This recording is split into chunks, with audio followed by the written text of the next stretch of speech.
പ്രിയ സ്നേഹിതരെ, എല്ലാ മനുഷ്യർക്കും വിവേചന ശക്തിയുണ്ട്.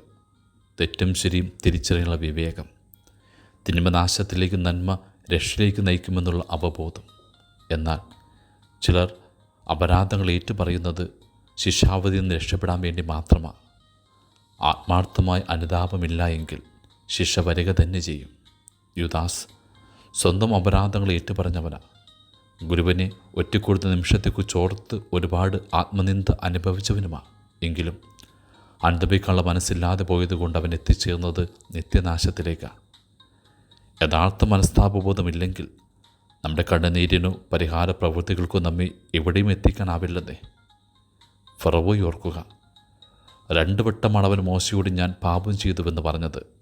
4 വട്ടം എനിക്ക് വേണ്ടി പ്രാർത്ഥിക്കണമെന്ന് അപേക്ഷിക്കുന്നുമുണ്ട്.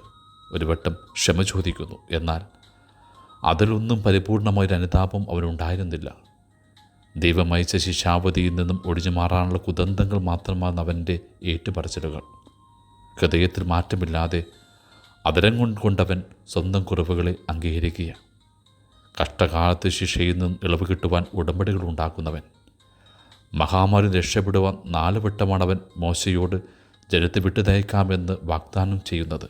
എന്നാൽ കെടുതികൾ മാറുമ്പോൾ വാക്ക് മാറ്റും, വീണ്ടും ഹൃദയം കഠിനമാക്കും. പൊള്ളയായ പ്രഹസനങ്ങൾ മാത്രമാണ് അവൻ്റെ ഉടമ്പടിയും വാഗ്ദാനങ്ങളുമൊക്കെ. ഒടുവിൽ ദൈവം തൻ്റെ അവസാനത്തെ മഹാമാരി അയക്കുകയാണ്. സിംഹാസനത്തിലിരുന്ന ഫറവോ മുതൽ കാരാഗ്രഹത്തിൽ കഴിഞ്ഞ തടവുകാർ വരെ ഈജിപ്തിലുണ്ടായിരുന്ന എല്ലാവരുടെയും ആദിജാതന്മാരെ അവൻ വധിക്കുകയാണ്. ഭയവിഹ്വലനായി ഫറവോ ആ രാത്രി തന്നെ മോശയെ വിളിക്കുന്നു. ഇസ്രായേൽ ജനത്തെ വിട്ടയക്കമെന്ന് വാഗ്ദാനം ചെയ്യുന്നു. അവസാനം ഒരു കാര്യം കൂടി അവൻ മോശയോട് പറയുകയാണ്, എന്നെ അനുഗ്രഹിക്കണമെന്ന്. And also bless me. നീണ്ട കാലം പലവട്ടം മോശയുമായിട്ട് വാക്തർക്കത്തിൽ ഏർപ്പെട്ടവനാ. അവസാനമായിട്ട് ഫറവോ ആ മോശയോട് പറയുന്നത് ഒരപേക്ഷയാണ്, തന്നെ അനുഗ്രഹിക്കണമെന്ന്. എന്നാൽ ആ അപേക്ഷ പോലും അനുതാപമായിരുന്നില്ലെന്ന ഏറ്റവും വലിയ സങ്കടകരം. കാരണം വിട്ടയച്ച ഇസ്രായേൽ ജനത്തെ തിരികെ കൊണ്ടുവരുവാൻ വീണ്ടും അവൻ കഠിനചിത്തനാകുന്നു, പിന്നാലെ പോകുന്നു. ഒടുവിൽ അവനും അവൻ്റെ സൈന്യവ്യൂഹവും ശിക്ഷാവധിയുടെ ചെങ്കടലിൽ ഇല്ലാതാവുകയാണ്. സ്വന്തം തെറ്റുകൾ ഏറ്റുപറയാൻ എളുപ്പമാണെന്ന്, തിരുത്താനും അനുദപിക്കാനുമാ പ്രയാസം.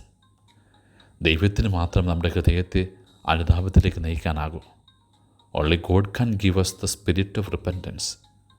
യൂദാസിനെ പോലെയോ ഫറവോയെപ്പോലെയോ ഏറ്റുപറഞ്ഞ് നശിച്ചു പോകാനല്ല, മനസ്താപബോധത്തോടെ തിരികെ വന്ന് ദൈവത്തിൻ്റെ രക്ഷ സ്വന്തമാക്കാൻ കഴിയണമേ എന്ന് നമുക്ക് പ്രാർത്ഥിക്കാം.